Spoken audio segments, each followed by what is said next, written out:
नमस्कार, मैं हूं करमवीर। आप देख रहे हैं देश और दुनिया। हमारे साथ हैं वरिष्ठ पत्रकार अफरोज रिजवी सर। सर बहुत बहुत स्वागत है। नमस्कार चंद लाइनें हैं जी। कि दुखती रग पर उंगली रखकर पूछ हम्म। रहे हो कैसे हो। वाह वाह। तुमसे ये उम्मीद नहीं थी दुनिया चाहे जैसे हो। एक तरफ मैं बिल्कुल तनहा, एक तरफ दुनिया सारी। अब तो जंग छिड़ेगी खुलकर, ऐसी हो या वैसी हो। और जलते रहना चलते रहना तो उसकी मजबूरी है। सूरज ने कब चाहा था उसकी किस्मत ऐसी हो। बहुत हो गया। अब सर, आज सुप्रीम कोर्ट में कई महत्वपूर्ण मामले लगे थे। जी। आवारा कुत्तों का आतंक वाला लगा था। हम्म। जलवायु कार्यकर्ता सोनम वांगचुक वाला मामला भी लगा था। हम्म। इसके साथ वो आतंकवाद के वित्तपोषण से जुड़े मुकदमे में अलगाववादी नेता कश्मीर के शब्बीर शाह, हम्म। उनका भी लगा था। हम्म। और इसके साथ साथ डिजिटल अरेस्ट और साइबर धोखाधड़ी की घटनाओं पर सुप्रीम कोर्ट ने स्वतः संज्ञान लिया। जी। उस पर भी मामला लगा था। अब सर, हमारे केंद्रीय सड़क परिवहन मंत्री हैं नितिन गडकरी जी, भाजपा के राष्ट्रीय अध्यक्ष भी रहे हैं और बड़ा नाम है। जी। वो अक्सर महीने दो महीने पे कोई ना कोई एक ऐसा हम्म। बयान जरूर दे देते हैं हम्म। जिससे मोदी जी की धड़कनें तेज हो जाती हैं कुछ देर के लिए, और विपक्ष को और मीडिया को एक मसाला मिल जाता है। अब उन्होंने फिर एक प्रोग्राम में, वो नागपुर में थे और अक्सर वो नागपुर से ही ज़्यादा बोलते हैं। जब भी वो नागपुर में कोई कार्यक्रम होता है, कुछ ना कुछ ऐसा रहता है, फैला ही देते हैं। हम्म। तो उन्होंने कहा कि पुरानी पीढ़ी को पीछे हटकर जिम्मेदारी अगली पीढ़ी को सौंप देनी चाहिए। गडकरी का यह बयान ऐसे समय में आया है जब देश में राजनीतिक, उद्योग और संगठनों में युवाओं को आगे लाने को लेकर लगातार चर्चा हो रही है। नागपुर में आयोजित एक संवाददाता सम्मेलन में उन्होंने टिप्पणी विदर्भ खासदार औद्योगिक महोत्सव के संदर्भ में की।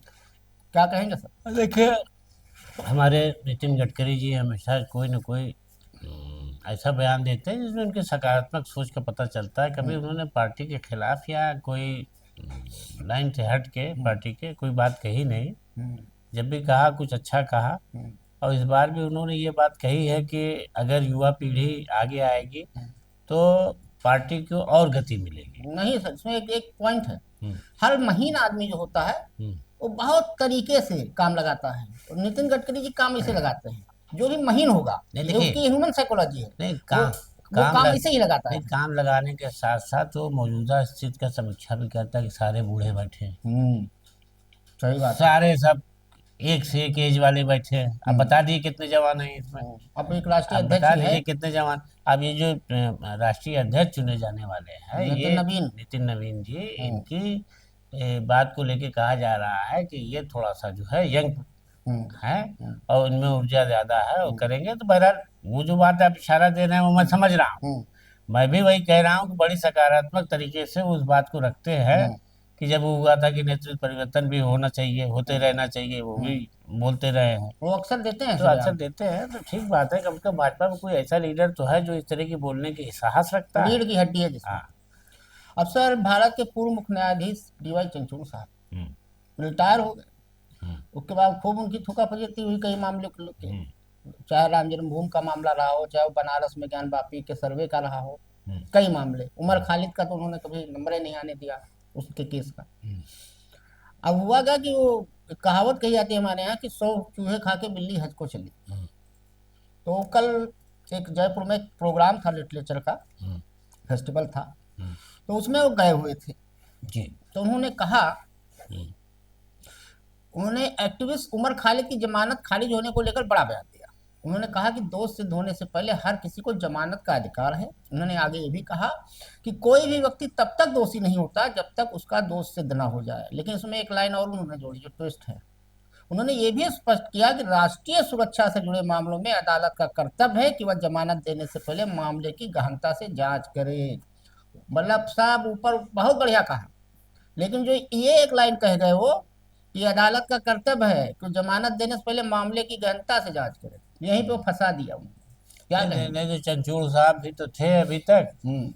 तब उनके पीरियड में कहा जमानत तो वो हो रहा था। तब तो भी वो कहते थे कि जमानत जो है लोगों का हक है, हम्म। और जब तक कोई आदमी पर जुर्म साबित ना हो, हम्म। सजा न सुना दी जाए, तब तक वो मुजरिम नहीं है। हम्म। तब तक उसको जमानत का अधिकार है। हम्म।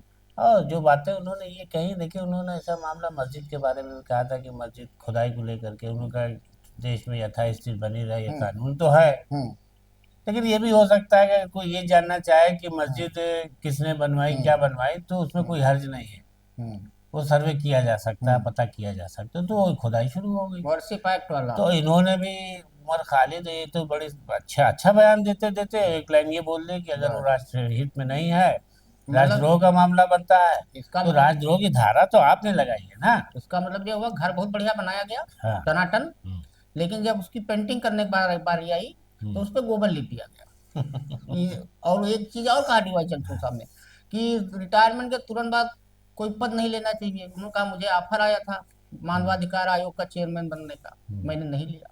तो खैर वो हरियानंद हरि कथानंदा डीवाई चंद्रचूड़ साहब के बारे में कारवा मैगजीन ने बहुत कुछ लिखा है। हम्म, अब सर यूपी में एसआईआर हुआ, हम्म, रायता खूब फैला, सुप्रीम कोर्ट तक मामला चला गया। फिर अब जो विशेष गहन पुनरीक्षण अभियान हुआ तो जी। उसमें रविवार को कल विभिन्न बूथों पर मतदाता सूची पढ़कर सुनाने के बाद ऐसी लापरवाहियां सामने आई, हम्म, जहां वर्षों से वोट डाल रहे बुजुर्गों से अजीबोगरीब जानकारियां मांगी गई। हम्म, तो कहीं एक ही परिवार के कुछ सदस्यों के नाम सूची से नदारद मिले, हमारा खुद भी नहीं हम्म, है, हम्म, हमारे में सबका है, हमारा ही नहीं है। हम्म, अब इसे जैसे उदाहरण के लिए लिए लीजिए तो 3 बहनों में एक का नाम गायब है। हम्म, फूल बाकी रहमीन के मुताबिक हम्म, उन्होंने अपनी 3 बहनों के साथ फॉर्म भरा था, हम्म, लेकिन सूची में उनकी मझली बहन यास्मीन का नाम नहीं है। हम्म, अब विभाग दोबारा फॉर्म भरवा रहा है। ऐसे एक एमा थॉमस इंटर कॉलेज बूथ पर हम्म, फरहत नाज ने बताया कि आवेदन पूर्ण होने के बावजूद हम्म, बीएलओ ने फोन कर नोटिस थमाया और दोबारा फॉर्म भरवाया। और पूरा स्थिति खराब है एसआईआर को लेके। बीएलओ बेचारे कह रहे हैं कि हमको भैया कोई ट्रेनिंग नहीं दी गई है।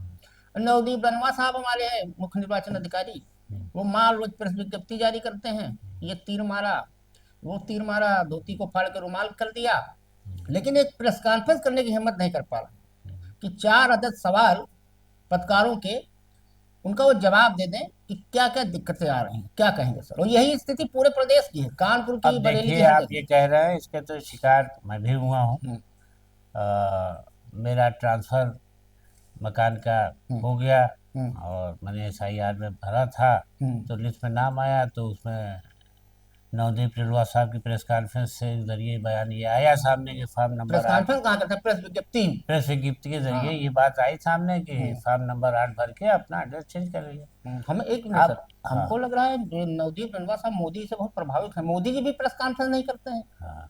और रनवा साहब भी नहीं करते हैं, कुछ कनेक्शन है दोनों में। हो गया। जी।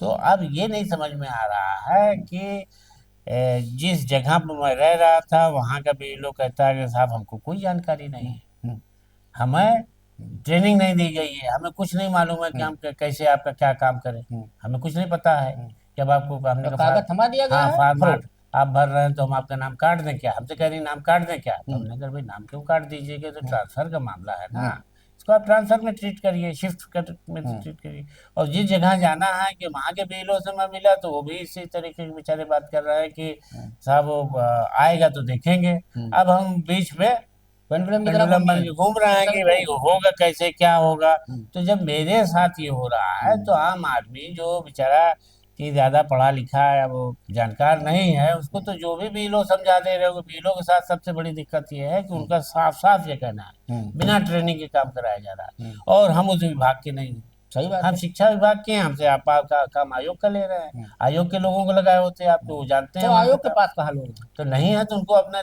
भर्ती करना चाहिए। हम्म, तो अब वो लोग भी तरह तरह के सवाल जवाब भी हम्म, कर रहे हैं, उनका यही है कि साहब हमें बगैर ट्रेनिंग के दिया गया, हम आपका काम कैसे करें, हमें खुद नहीं मालूम, अच्छा हम जाएंगे पता करेंगे, आप अपना दे दीजिएगा फिर भी। तो ये हालत जो आप बता रहे हैं, ये बड़ी बुरी हालत है। इस पर आज सुप्रीम कोर्ट में सुनवाई भी थी, हाँ। तो सुप्रीम कोर्ट ने बहुत काम की बात बताई है पश्चिम बंगाल को लेके, हमें बस पैसे। खाना पूरी हो रही है क्या, ये समाधान दिवस है और लोगों को तरह तरह के डॉक्यूमेंट मांगे जा रहे हैं।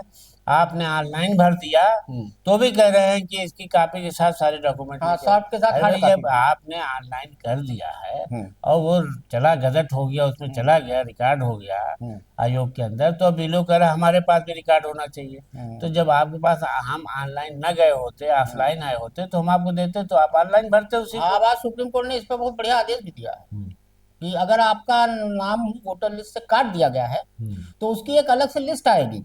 हम्म, सुप्रीम कोर्ट ने पश्चिम बंगाल में चल रहे वोटर लिस्ट के एसआईआर को लेकर सोमवार को बड़ा आदेश जारी किया। हम्म, सुप्रीम कोर्ट ने चुनाव आयोग को आदेश दिया हम्म, कि वो उन 1.25 करोड़ वोटरों की लिस्ट सार्वजनिक करे हम्म, जिनके नामों में लॉजिकल गड़बड़ी बताकर आपत्ति जताई गई है। हम्म, अमर सेन, सोचिए, नोबेल प्राइज विजेता, हम्म, उनका भी नाम कट गया। अच्छा, ये यहाँ ऐसा देश है हमारा। वो उनका इतना कैसे कट गया? उनको नोटिस भेजा गया है। नहीं, नोटिस किस बात का भेजा नोटिस गया? भेजा गया है कि आप कहाँ रहते हैं कि नहीं रहते हैं, आप बाप दादा कहाँ रहते हैं, इसका सबका प्रूफ दीजिए। वो रहते बेसिकली अमेरिका में है, लेकिन वो नहीं, भारतीय अमेरिका में नागरिक रहते, हैं, मूल निवासी तो भारत के भारत हैं। के हैं। हाँ, और भारत उनके के भाई पश्चिम रहते हैं। बंगाल के, वो कौन सा जगह है वहाँ की, उनके घर का पिछले दिनों आया तो था कि उनको एक नोटिस भेजा गया है जिसमें कहा गया है कि इनकी माँ की और इनकी एज के में अंतर जो है 15 साल का। 15 साल का। तो उसमें तो कहा उस कोर्ट ने कि भाई बाल विवाह होता था पहले, पहले तो बाल विवाह होता था। तो हाँ। 15 साल का ऐसा कुछ थोड़ा ना है कि 15 साल का है, नहीं हो सकता डिफरेंस, बिल्कुल हो सकता है। अब एक साल। हाँ, तो बाल विवाह की बात सुप्रीम कोर्ट ने हम्म, क्यों नहीं हो सकता? जब बाल विवाह होता है तो उसमें बहुत ज्यादा अंतर नहीं हो सकता। हम्म। हम्म। अब सर एक खबर आज चल रही है, खैर हमने उसकी पुष्टि की, अभी पुष्टि नहीं हुई है। हम्म। सपा मुखिया थे स्वर्गीय मुलायम सिंह यादव जी, उनकी छोटी बहू अपर्णा यादव, हम्म। पुत्र प्रतीक यादव, हम्म। उनके सगे पुत्र नहीं थे, वो लिए हुए थे, साधना गुप्ता जी के पुत्र थे। अच्छा, अच्छा। अब वो एक इंस्टाग्राम पे उन्होंने डाला हम्म। कि हम आप मतलब दोनों में हम्म। अलगाव हो गया है, हम्म। पति पत्नी में। हम्म। अब उसके बाद अपर्णा के भाई जो हैं, उन्होंने कहा कि हम्म। उनका अकाउंट हैक हो गया है, इसकी हम्म। शिकायत भी की जा रही है। हम्म। कुल मिला के उनकी स्थिति कुल मिला के दोनों की सही नहीं चल रही। वैसे अपर्णा यादव जी महिला आयोग की उपाध्यक्ष भी हैं, हम्म। इसलिए खाली हमने जानकारी के लिए खबर दी। अब एक बड़ा मजेदार खबर है सर, आप भी ताजुब नहीं, करेंगे। उसमें जो वो उनके खिलाफ उनके पति ने जो ये कही है, जिसको उनका भाई हम्म।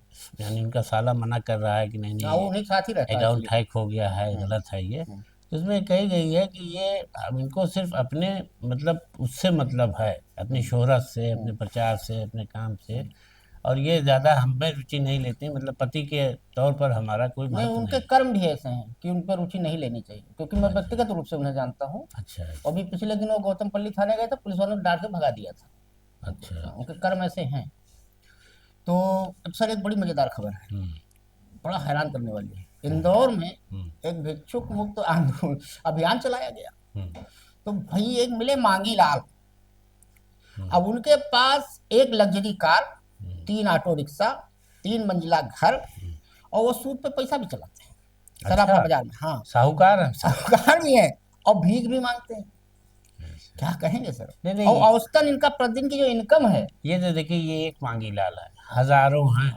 हजरतगंज में भी मैं एक है, बॉम्बे जा रहा था तो मुझको ट्रेन में कुछ बॉम्बे के लोग मिले। एक लखनऊ में भी है, हम हाँ, जानते हैं। तो बताने लगे कि इनका साहब इलाका बटा है, इनको हम्म। लोग ला के मोटर से छोड़ जाते जो चल नहीं सकते। हाँ। वो इतने ज्यादा प्राइम चौराहे पर कैसे पहुंचते हैं, उनको पहुंचाया जाता है। हम्म। और फिर इनको इनके लोग ये तनख्वाह देता है उन लोगों हम्म। को लाने ले जाने की। हम्म। और उसके पास बड़ी बड़ी फ्लैट हैं, बड़े बड़े हम्म। वो हैं, और बड़े बड़े का वो कुछ तो उसमें बहुत मतलब रंगबाज टाइप के हैं। अब इनका मांगी लाल का मजेदार चीज है सर, हम्म। कि ये क्या करते थे, अपने हाथों को जूतों के भीतर डालकर और पीठ पर बैग लटकाकर जमीन पर लेटते हुए चलता था। और इसकी पर डे की इनकम 500 से 1,000 रुपया है। जब इससे पूछा गया तब उसने खुद ही एक्सेप्ट किया हम्म। कि इतना रुपया है। 600 वर्ग फुट में इसके पास क्या है कि नोडल अधिकारी के समझ स्वीकार किया कि वो भगत सिंह नगर में एक 3 मंजिला मकान का मालिक है। हम्म। इसके अलावा शिवनगर में उसके पास 600 वर्ग फुट का एक अन्य घर है, हम्म। और अलवासा क्षेत्र में भी उसके पास एक फ्लैट है। हम्म। आश्चर्य की बात यह है कि उसने अपनी दिव्यांगता का लाभ उठाकर प्रधानमंत्री आवास योजना के तहत भी एक घर प्राप्त कर लिया था। ओहो, इतना ही वो नहीं। भी हासिल कर लिया है। हाँ, इतना ही नहीं, उसके पास खुद की स्विफ्ट डिजायर कार है, अरे जिसे चलाने के लिए उसने एक निजी ड्राइवर भी रखा हुआ है। अच्छा। उसके 3 ऑटो रिक्शा शहर में किराए पर चलते हैं, जिससे उसे नियमित आय प्राप्त होती है। और सर्राफा में सूदखोरी का भी कारोबार करता है। मतलब कोई क्षेत्र बचा नहीं है। दुकानदारों को, हाँ, साहूकारों को मतलब बांटता है। हर क्षेत्र में मतलब भाई एक्सपर्ट हैं। अब सर सुप्रीम कोर्ट में आज मामला एक मध्य प्रदेश का ही और था। आपको याद होगा जब ऑपरेशन सिंदूर चल रहा था, तो कर्नल सोफिया कुरैशी को लेकर हाँ, मध्य हाँ, प्रदेश सरकार में एक मंत्री थे विजय शाह। आपत्तिजनक टिप्पणी की हाँ, थी, हाँ। अब सुप्रीम कोर्ट ने सोमवार को आज मध्य प्रदेश सरकार को निर्देश दिया कि मंत्री विजय शाह के खिलाफ मुकदमा चलाने की मंजूरी पर 2 हफ्ते के भीतर फैसला करें। हम्म। इसमें हमें याद है, जिसने स्वतः संज्ञान जब लिया था मध्य प्रदेश हाई कोर्ट ने, तो जिस जज साहब ने स्वतः संज्ञान लिया था, उनका ट्रांसफर इलाहाबाद हाई कोर्ट कर दिया गया स्वतः संज्ञान लेने के बाद। क्या कहेंगे सर। अब देखिए, बहरहाल जुडिशरी में ये भी बात अब आम होती चली जा रही है हम्म। कि सरकार के खिलाफ या सरकार को फंसने में हम्म। कोई अदालत या कोई फैसला ऐसा हम्म। होता है तो उस जजेस को अमूमन या तो इनाम मिलता है कि अगर उससे सरकार के हक में कुछ कर दिया तो देर सवेर वो हाँ, पा जाता है, पा कुछ जाता है, आयोग पा जाएगा, राज्यपाल हो जाएगा, कुछ ना कुछ राज्यपाल हो हो जाएगा। जाएगा। हाँ, और ये है, कई उदाहरण है। या फिर ये होता है। तो अब वो स्वतः संज्ञान तो उन्होंने मानवीय अधिकार पर लिया था कि भाई एक महिला हम्म। के साथ इस तरह के हुआ है, हम्म। तो ये कोर्ट का कानून हम्म। आग पर पट्टी बनी थी, खोल दी गई है बकौला हाँ, के। यही डीवाई चंद्रचूड़ साहब खोल के तो गए अब थे। ये अगर उन्होंने किया था तो गलत नहीं किया था, लेकिन बहरहाल अब सुप्रीम कोर्ट ने उसमें तो 2 हफ्ते का समय दिया है। 2 हफ्ते का समय दिया। देखें सरकार क्या करती है। यानी कोर्ट ने इन्हीं विजय शाह ने, जो मंत्री ने माफी मांगी थी, तो कहा था ये आपकी घड़ियाली आंसू है हाँ, और आप बहुत देर से माफी मांगने वो भी आए। डरे जब हंटर चला हाईकोर्ट हाँ, में जब तब। आपको लगा कि हम फंस जाएंगे तब आप माफी मांगने लगे, वो हम्म। मेरी बहन है। हम्म। तो बहरहाल अफसर। सरकार अब कोर्ट को कानून के थोड़ी ठेंगा दिखा सकती है, तो उसको करना पड़ेगा, हम्म। बताना पड़ेगा। अब राहुल हो गांधी, सकता है ये मंत्रिमंडल से हटाया जाए। वो तो हमें उम्मीद नहीं है, हम्म, क्योंकि भाजपा में इस्तीफा नहीं होता है। हम्म, अब सर, राहुल गांधी 2 दिवसीय रायबरेली दौरे पे हैं। हम्म, और एक विजय मिश्रा करके रायबरेली के भाजपा नेता थे, तो जी, उन्होंने एमपी एमएलए कोर्ट में हम्म, मानहानि का मुकदमा किया था। राहुल हम्म, गांधी पे पूरे देश भर में कई मुकदमे हैं। हम्म, अमित शाह को लेकर जो टिप्पणी की थी। हम्म, तो कल 20 तारीख को एमपी एमएलए कोर्ट ने कांग्रेस नेता राहुल गांधी को मानहानि के मामले में अंतिम अवसर दिया है। हम्म, अदालत ने राहुल गांधी को 20 फरवरी को व्यक्तिगत रूप से उपस्थित होकर अपना बयान दर्ज कराने का निर्देश दिया है। कल वो हाजिर होंगे, अपना बयान दर्ज कराएंगे। उनके उनके ऊपर हमें लगता है सर कि देश का कोई शायद कोना बचा हो जहां मानहानि का मुकदमा ना हो। वो पता हम्म। नहीं कितना मानहानि करते हैं। एक गांधी पे कितने मुकदमे। एक गांधी पे कितने मुकदमे। हाँ, अब फिर एक बड़ा विचित्र खबर है। उत्तर प्रदेश के बरेली जिले के हम्म, विशारदगंज थाना क्षेत्र में मोहम्मदगंज गांव में खाली पड़े एक मकान में बिना प्रशासनिक अनुमति के नमाज अदा करने के आरोप में पुलिस ने 12 व्यक्तियों को गिरफ्तार कर लिया। पुलिस के मुताबिक खाली मकान पर कथित तौर पर सामूहिक नमाज पढ़ने का एक वीडियो सोशल मीडिया पर सामने आया था। पुलिस अधीक्षक दक्षिणी अंशिका वर्मा ने बताया कि खाली पड़े मकान को अस्थायी रूप से मदरसे की तरह इस्तेमाल करके कई हफ्तों से सामूहिक जुमा की नमाज अदा किए जाने की जानकारी शनिवार को सामने आई थी। क्या कहेंगे तो सर? इसमें कौन सी बुरा ये बात है भाई। आप क्या चौकी इंचार्ज से हल्का चौकी इंचार्ज से जाते हैं कि सब आरती उतारने जा रहे हैं, आप हमें इजाजत दे दी। नहीं, वो एक धर्म विशेष के लोग, मामला ये भी। अच्छा, उनके लिए होना और चाहिए बस। पश्चिम में ये चीजें बहुत तेजी से बढ़ी मतलब हैं। आप कहिए कि इनके लिए वाजिब है सख्ती नहीं, करना। अब वो, अब आप हम ये कैसे कह दें, लेकिन ये पश्चिम में बहुत तेजी से चलन चला है। ये संभल से शुरू हुआ था अनूप चौधरी के टाइम से, और उसके बाद से चल चल रहा है, बिल्कुल कंटिन्यू रहता है। कुछ ना कुछ हर महीने, हर हफ्ते रायता फैलते रहता है। हम्म, अब सर, एक यूपी के फतेहपुर जिले से चौंकाने वाली खबर सामने हम्म, आई। एक महिला ने दूसरी महिला के साथ रहने के लिए 60,000 रुपए की सुपारी देकर पति की हत्या करा दी। अरे बाप रे। समलैंगिक थे दोनों, दोनों अरे, महिलाएं। अच्छा। दोनों में समलैंगिक संबंध थे, दोनों साथ रहना चाहती थी। पुलिस ने 3 लोगों को गिरफ्तार कर लिया है, 2 की तलाश जारी है। ये तीसरी पत्नी थी इनकी, अपने पिता पति की। के हिसाब से फतेहपुर के आसोथर थाना इलाके में 14 जनवरी को खेत में मिले किसान राम सुमेर हम्म, के रक्त रंजित शव के मामले का रविवार को पुलिस ने खुलासा किया।